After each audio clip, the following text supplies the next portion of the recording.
Assalamualaikum warahmatullahi wabarakatuh. Tema lain dari sejarah sosial misalnya adalah sejarah pelacur, ya. Jadi pelacur ini saya kira merupakan persoalan kehidupan manusia atau masyarakat yang sebenarnya saya kira sangat sulit ya untuk diberantas, karena ini merupakan persoalan yang sejak awal kehidupan manusia selalu ada perempuan-perempuan yang mempunyai kegiatan atau aktivitas yang berkaitan dengan pelacuran. Nah, sejarah pelacuran ini sebenarnya satu tema yang sebenarnya sangat jarang ya orang melakukan penelitian. Karena penelitian sejarah pelacuran itu bagi seorang peneliti ini merupakan sebenarnya tantangan yang sangat berat. Karena tentu dia tidak akan bisa melewati kesempatan untuk melakukan wawancara, ya, karena tentu saja ini pasti menyangkut sejarah kontemporer, artinya pelaku-pelaku atau pelacur-pelacur itu tentu saja harus masih hidup supaya bisa dilakukan wawancara. Nah, ternyata bahwa wawancara jadi harus menggunakan sumber sejarah lisan ya dari pelaku-pelaku, ya, atau mungkin juga penyaksi-penyaksi. Jadi pelakunya bisa lelaki hidung belang atau sesama pelacur misalnya. Nah, ini suatu hal atau tema yang memang benar-benar sangat menarik. Jadi pelacur ini terkait dengan perempuan, ya tentu saja penampilannya harus lebih cantik gitu ya, atau tampil cantik agar laki-laki hidung belang ini bisa tertarik ya, sehingga kemudian mereka bisa mencoba ya dengan bayaran tertentu gitu ya. Nah, jadi sebenarnya sejarah pelacuran ini memang berkaitan dengan transaksi ya.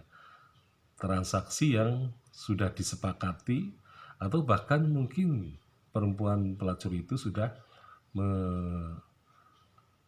menetapkan tarif tertentu untuk setiap jam atau setiap waktu ketika mereka harus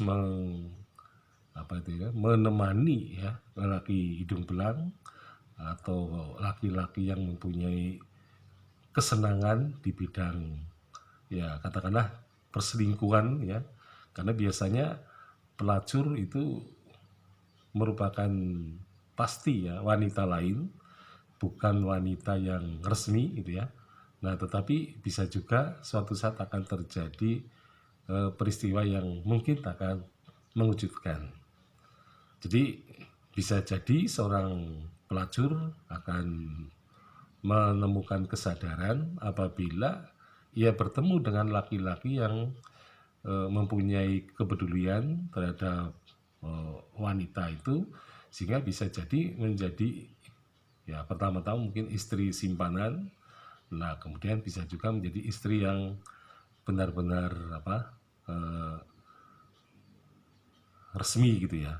Jadi memang seringkali terjadi seorang ibu rumah tangga itu seringkali terdengar berita-berita atau isu-isu bahwa beliau dahulu adalah bekas ya, bekas pelacur ya, sehingga yang kelihatannya sadar dan menemukan laki-laki yang mau mencintainya gitu ya. Jadi di sini pasti laki-lakinya mendapat semacam pelayanan yang bagus gitu ya. Nah, sehingga dia kemudian sangat ya katakanlah terkesima dan jatuh cinta kepada pelacurnya itu.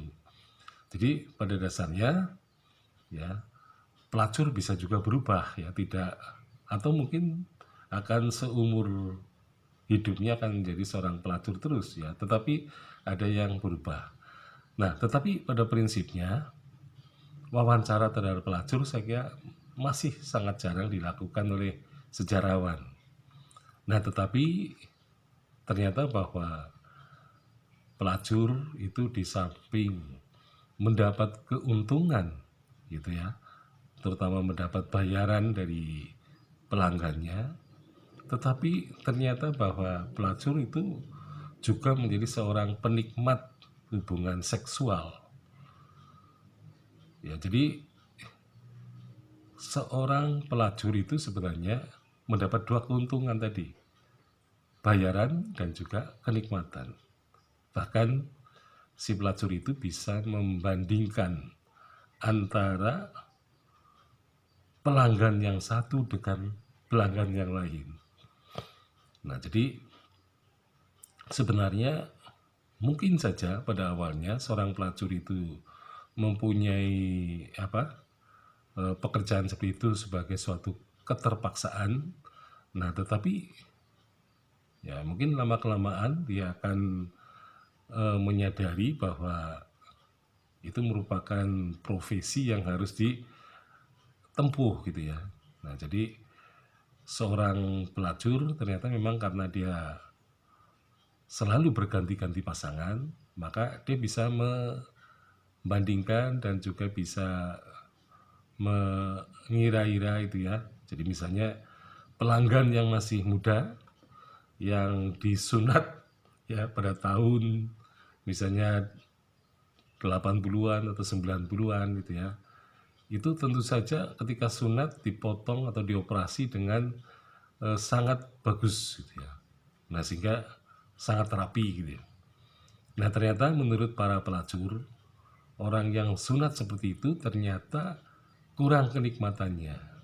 Nah, sebaliknya orang-orang yang disunat pada tahun 60-an atau 70-an itu seringkali menggunakan welat ya, atau dengan sembilu dari kulit bambu, dengan cara si orang anak yang akan disunat harus kungkum dulu di dalam bokor, sehingga ketika kulitnya itu sudah sangat tipis ya atau lunak, maka bisa dipotong dengan sembilu itu. Nah, ketika motong dengan sembilu tentu saja tingkat kerapiannya sangat rendah. Nah, justru menurut para pelacur, justru ketika memotong kulup ya tidak rapi, itu justru katanya lebih nikmat daripada yang dipotong atau dioperasi dengan sangat halus atau sangat rapi ya. Jadi ini mungkin suatu kisah yang lucu juga ya, karena ternyata para pelacur bisa membedakan antara orang yang dikhitan tahun 60-an, 70-an dengan tahun 80-an atau 90-an. Sekian, Assalamualaikum warahmatullahi wabarakatuh.